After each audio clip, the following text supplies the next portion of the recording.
దైవం. నేను చిన్నప్పటి నుంచి అన్నీ తానే అమ్మా నాన్న తర్వాత అని అనుక్షణం నేను ప్రార్థించే ఆ హనుమాన్ని సెంట్రిక్గా తీసుకుని ఆయన గురించి తెలిపే ఒక సినిమా ఈ హనుమాన్. అదొక కారణమైతే డైపర్లో వేసుకునే స్థాయి నుంచి ఈరోజు డయాసులు ఎక్కే స్టేజ్కి వచ్చాడు నా ముందంటే అలా అంచెలంచెలుగా ఎదుగుతున్న తేజ సజ్జ ఒక కారణం. ఈ మధ్య ఈ ట్రైలరు, ఈ టీజరు, ఈ హనుమాన్ చూసినప్పుడు అందులో నాకు చాలా ఫినెస్, ఆ ఫైనాలిటీస్, ఆ విఎఫ్ఎక్స్ కానివ్వండి, కథ కానివ్వండి, ఆ సౌండింగ్ కానివ్వండి చాలా బాగుండి ఫస్ట్ టైం ఎవరి డైరెక్టర్ అని అడిగి తెలుసుకున్నాను.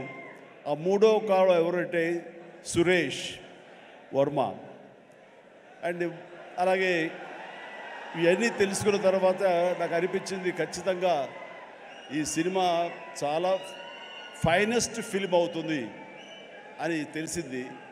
ఆ తర్వాత కొద్ది రోజుల క్రితం వీళ్ళిద్దరూ నా దగ్గరకు వచ్చి ఈ సినిమాకి మీరు ముఖ్య అతిథిగా రావాలి అంటే అసలు ఏమాత్రం సమయం తీసుకోలేదు. ఖచ్చితంగా వస్తాను, మీతో ఉంటాను, అన్ని రకాలుగా నా ప్రోత్సాహం మీకు ఉంటుందని చెప్పేసి చెప్పడం జరిగింది. అండ్ నేను ఎప్పుడూ నా ఆరాధ్య దైవమైనటువంటి హనుమంతుడి గురించి ఎప్పుడు నేను చెప్పుకునే సందర్భాలు నాకు తారసపడలేదు, ఎక్కడ చెప్పుకోలేదు.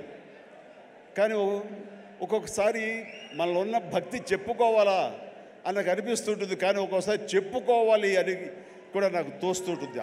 ఎందుకంటే ఏ ఆంజనేయ స్వామిని నేను తలుచుకుంటూ చిన్నతనం నుంచి ఒక నిబద్ధతతో, ఒక క్రమశిక్షణతో, ఒక లక్ష్యంతో, ఒక ధ్యేయంతో ఈ రోజున ఈ స్థాయికి వచ్చానో, ఎవరి అండదండలు, ఎవరి ఆశీస్సులు నాకున్నాయని బలీగా నమ్ముతానో, ఆ స్వామి మీద ఒక కథ వస్తుంది అంటే అలాంటి స్టేజ్ మీద ఆయనతో నాకున్న అనుబంధాన్ని చెప్పుకోవాల్సినటువంటి సిచ్యువేషన్ ఉంది. చెప్పుకోవాలి, చెప్పడం ధర్మం. ఎందుకంటే ఇక్కడ ఉన్నటువంటి ఎంతోమంది యూత్ ఉన్నారు, టీవీల్లో వీక్షిస్తున్న వాళ్ళు మరి ఎంతో లక్షల్లో ఉన్నారు.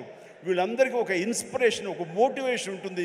కాబట్టి ఇక్కడ చెప్పడం అన్నది అది ఒక హిందుత్వం గురించో లేకపోతే మరొక మతం గురించో అని చూసుకోకుండా ఒక ఇన్స్పైరింగ్ పర్సనాలిటీ మనల్ని ఎంత పైకి రావడానికి, మనల్ని అత్యంత స్థానం నిలబెట్టడానికి ఎలా దోహదపడతాడు, పూర్తిగా ఆయనకి మనం సరెండర్ అయిపోతే అన్నదానికి ఒక ఎగ్జాంపుల్గా ఈ హనుమంతుడు నేను తీసుకున్నాను. చిన్నప్పటి నుంచి ఆయనే నమ్ముకున్నాను. కాబట్టి అది మీరు కూడా ఎవరైనా సరే అలా నమ్ముకుంటే కనుక అలా స్థాయికి, ఉన్నత స్థాయికి వస్తారు. మీకు అది ఇన్స్పిరేషన్గా ఉంటుందన్న ధ్యేయంతో ఈ రోజు చెప్పాలనుకుంటున్నాను. ఇది చాలా మనసు అంతరాంతరాల్లో నుంచి నేను వెలిబుచ్చుతున్నటువంటి ఇది. మా ఇంట్లో ఎవరూ దైవభక్తులు లేరు. నాన్నగారు కమ్యూనిస్ట్, ఆయన ఫోటోకి దండం పెట్టడం చాలా రేరు. ఎప్పుడైనా అమ్మ కోరిక మేరకు తిరుపతి వెళ్ళి ఆ స్వామి దర్శనం చేసుకుని వచ్చేసేవాళ్ళం తప్ప, శనివారం అమ్మ వెంకటేశ్వర స్వామికి దండం పెట్టేది తప్ప, అంతమించి ఎవరు ఫోటోలకు దండం పెట్ట కానీ, స్వాముల్ని కొలవడం కానీ, దేవుణ్ణి ప్రార్థించడం కానీ ఏమీ లేదు. అలాంటిది ఈ చిన్నతనం అంటే 7th క్లాస్ నేను చదువుతుండగా అది పొన్నూరు, అక్కడ ఒక ఆంజనేయ స్వామి గుడి ఉండేది. ఆ ఆంజనేయ స్వామి గుడిలో నేను రోజు వెళ్ళి ఆంజనేయ స్వామి దండం పెట్టుకుని వస్తుంటాను స్కూల్ నుంచి వస్తూ. ఆ తర్వాత next year 7th class 8th class నేను బాపట్లలో చదివేవాడిని. ట్యూషన్ నాకు ఆంజనేయ స్వామి గుడి దాటుకుంటూ వెళ్ళాలి. తిరిగి వచ్చేటప్పుడు ఈవినింగ్ 8 ఎంత అవుతుండేది. కొంచెం చీకటిగా ఉండేది. ఇప్పుడు అంత బిజీగా ఉండేది కాదు కాబట్టి కొంచెం భయంగా ఉంటుండేది. కానీ ఆ హనుమంతుడి గుడి పక్క నుంచి వెళుతుంటే అందులో ప్రసాదాలు ఇచ్చే సమయం, ఆ వంక ఈ వంక ఆకలి అవుతుండేది. వెళ్ళి ప్రసాదం కోసం హనుమంతుడితో భక్తి ఏర్పడింది నాకు. అలాగా ప్రసాదం తీసుకుంటూ అక్కడే తింటూ ఆయా స్వామి, ఆ పూజారి ఎవరైతే ఉన్నారో ఆయన చెప్పే విషయాలు ఆ హనుమంతుడి గురించి వింటూ, అక్కడ హనుమాన్ చాలీసా ఆ పలకల మీద, శిలా పలకల మీద రాస్తుంటే అవన్నీ ప్రాక్టీస్ చేస్తూ, అలాగే తెలియకుండా నాలో ఆయన మీద భక్తిభావం అలాగ కుదిరిపోయింది. కుదిరిన తర్వాత అక్కడి నుంచి నేను మొగల్తూరు వెళ్ళి 7th, 8th, 9th క్లాస్ చదువుతాను. ఆ సమయంలో మా ఫ్రెండ్స్ తోటి బజార్లో వెళ్తుంటే మీకు గుర్తుండి ఉంటుంది, చాలామంది ఎవరైతే విలేజ్ నుంచి వచ్చారో వాళ్ళకి బాగా తెలుసు.